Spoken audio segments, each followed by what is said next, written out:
Thank you very much, Mr. Brown. Prime Minister Harper, Mr. Secretary General, President Kikwete, Director General Margaret Chan, my good friend Dr. Raj Shah, Administrator of USAID, partners and friends, ladies and gentlemen. We stand today on a critical threshold for global health and development. A quarter century ago, more than 500,000 women worldwide died annually due to childbirth, and more than 12 million children perished before the age of 5, mainly from preventable diseases.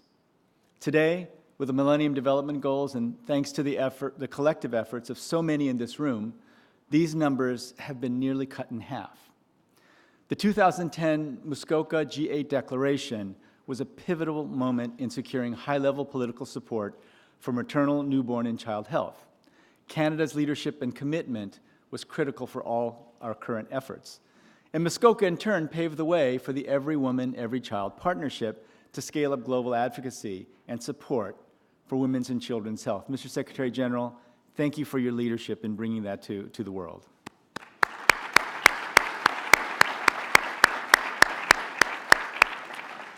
And Prime Minister Harper, I have to say yesterday I was stunned when I heard about the commitment of an additional $3.5 billion for maternal and child health beyond 2015.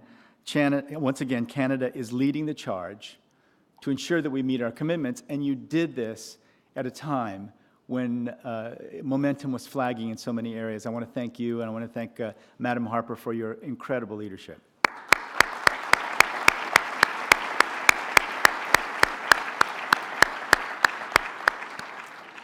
Four years after Muskoka, it's the right time now to reflect on how far we've come. And while we can absolutely point to progress, we know that it's been uneven, and too many women and children are still dying because they lack access to quality health care, especially in the least developed countries. Over 6 million children under age 5 died in 2012. That's nearly 18,000 every day. The maternal and child mortality rates in the least developed countries are about 30 times those in high-income countries, with half the global burden in sub-Saharan Africa. It doesn't have to be this way. A baby in Cameroon and a baby in Canada should have the same opportunity to be born safely and to have her mother survive childbirth to care for her. The future should be brighter for every woman and every child. As the Lancet Commission on Investing in Health shows, a global convergence on maternal, newborn, and child health is possible within a generation. That is, if governments and donors invest sufficiently and smartly. And these investments will not only save lives, they will drive economic growth and prosperity. So what are the smartest investments? The first, of course, is delivering with a focus on results. Shifting our focus from inputs to paying for results has been proven to be extremely effective in getting high-quality essential health services to women and children. Empowering frontline health workers with the autonomy and resources to develop strategies to improve service delivery has resulted in transformational changes in access and quality. This results-oriented approach enables health systems to innovate and become more efficient and accountable for delivering timely and quality services. Coupled with independent verification, it ensures accountability and transparency in the use of donor government resources. The evidence of this approach speaks for itself. Argentina reduced neonatal mortality by 74%. In Zambia, the use of modern family planning increased by 109% in just 1 year. And in Zimbabwe, child immunization rates nearly doubled from 33% to 62% in a single year. I'm very proud that the World Bank Group has been able to support mothers and children through our partnership in results-based financing. We're supporting programs totaling $2.5 billion in 32 countries.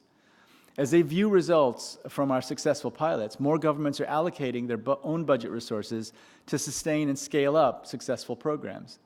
The Republic of Congo, for example, is providing $100 million from its domestic budget to scale up the program nationwide. That's 80% of the total cost.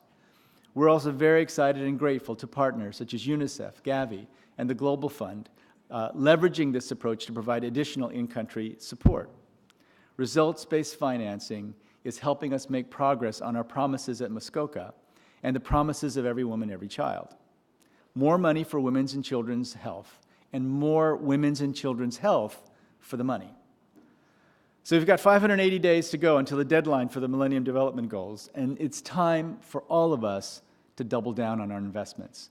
With an additional $500 million in grant funding linked to IDA, our fund for the poorest countries, we estimate that by 2020, we can save the lives of an additional 61,000 mothers and 1.1 million children, of which 56,000 are newborns.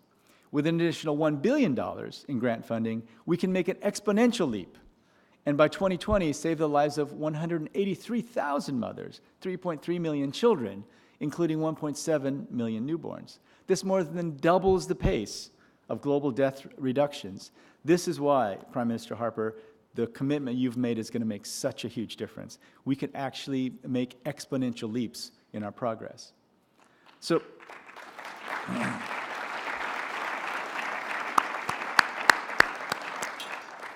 I urge every development partner and donor in this room to join with us and follow Canada's lead.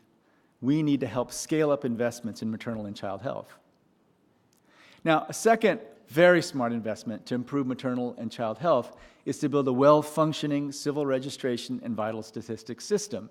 And again, Prime Minister Harper, thank you for bringing much-needed attention to this issue, which most people think is very dry and uninteresting, but this is critical. To stop mothers and young children from dying, we first need to know who's dying and from what causes and where. Vital statistics systems are also a keystone of any country's development infrastructure. Policymakers can't plan and allocate resources effectively unless they have accurate data on the health and welfare of their citizens. Vital statistics promote accountability by providing a baseline for measuring progress and for better targeting health and other development programs, like education and safety nets. And vital statistics provide legal rights to families, for example, in conferring property. Only 34 developing countries have high-quality, easily accessible data on something as important as the causes of death for their citizens. 2/3 of all deaths globally are not counted at all. In some countries, particularly in Africa, as many as 80% of deaths go unreported. Part of the problem lies in outdated, inaccurate definitions. Take the example of birth registration. The current definition of registration at birth is registration by age 5. Only 10% of births are registered in the first year. This means that most stillbirths and neonatal deaths go unregistered. This means that those lives are not counted. This is unacceptable, but the good news is it's a problem we can fix. We have new technology, and in 2014, no country should have to rely on passive paper-based records. We have human resources. Health workers are present at vital events of birth and death, and we can empower them to record these events in real time. We have the know-how. If we can attend every delivery, then we can register every maternal and child outcome. Our vision is to register every single pregnancy and every single birth by 2030. In partnership with Canada and many others, we've developed a plan to improve and scale up existing registration system. Every country should have a 21st century active, digital, and truly vital system. These smart investments in results-oriented service delivery and vital statistics will help countries achieve the goal of universal health coverage. More than 1 billion people lack access to health care, and about 100 million people fall into poverty every year from paying out-of-pocket costs for health care. Universal health coverage is the progressive pathway that will save lives, increase economic growth, and help millions of people lift themselves out of poverty. Universal health coverage and saving women's and children's lives are mutually reinforcing goals.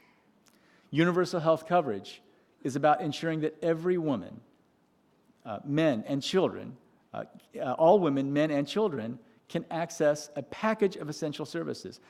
And we also believe that we must ensure that no one falls into poverty trying to pay for their health care services.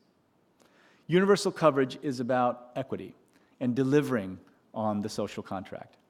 A growing number of countries at all levels and income levels, are pursuing universal health coverage.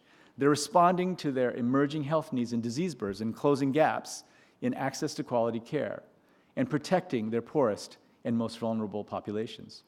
As more countries move toward universal coverage, fewer mothers die in childbirth, and more babies are born healthy. Peru has nearly doubled its coverage from 37 to 65% of the population, and it's led to a significant reduction in both maternal and child mortality. Ghana has nearly quintupled its health coverage from 6% to 35%, and now 30% of insured poor women deliver their babies in a health facility with a skilled birth attendant, whereas before it was only 10%. The December 2015 Millennium Development Goals deadline and the emerging post-2015 framework present us with some critical opportunities in which we're going to have to make choices. We can continue to invest in a myriad of health programs that are not very well coordinated and have limited impact, or we can begin to consolidate and leverage our resources around the most equitable, effective, and efficient initiatives backed by evidence. The people in this room have done some truly extraordinary things. As a global health and development community, we've collectively mobilized once unthinkable resources over the last decade and saved hundreds of millions of lives. Let's leave this summit committed to deliver essential quality health care to every woman, every child, every family, everyone, everywhere. Thank you very much.